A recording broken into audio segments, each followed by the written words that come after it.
Sa pagpahigayon sa Sinulog 2020 Grand Parade, sentro sa kalihukan sa Cebu City Sports Complex. Ang pagbisita sa pinasinungang dinapit nga si President Duterte.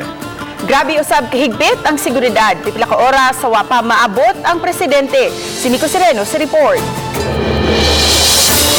Sayo pa lang gidagsa na ang Cebu City Sports Complex sa mga tumatanaw sa Sinulog Grand Parade. Higpit kaayo ang seguridad nga gipatuman. Ang mga contingents mipabilib sa matagsud nila sa complex aron mo perform sa ritual showdown.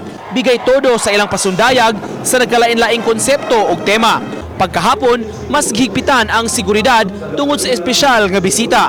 Kapin sa 2 ka oras nga nalangan ang pag-abot ni Presidente Rodrigo Duterte apan nakig-ambit kini sa kasadya sa fiesta.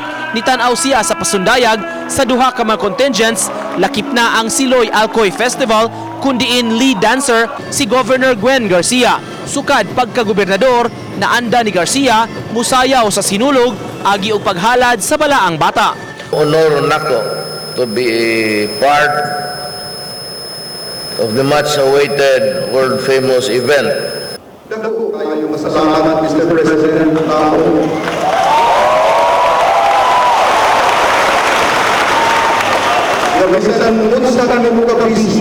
Uban ni Marlon Melgazo, Nico Sereno, Balitang Bisdak.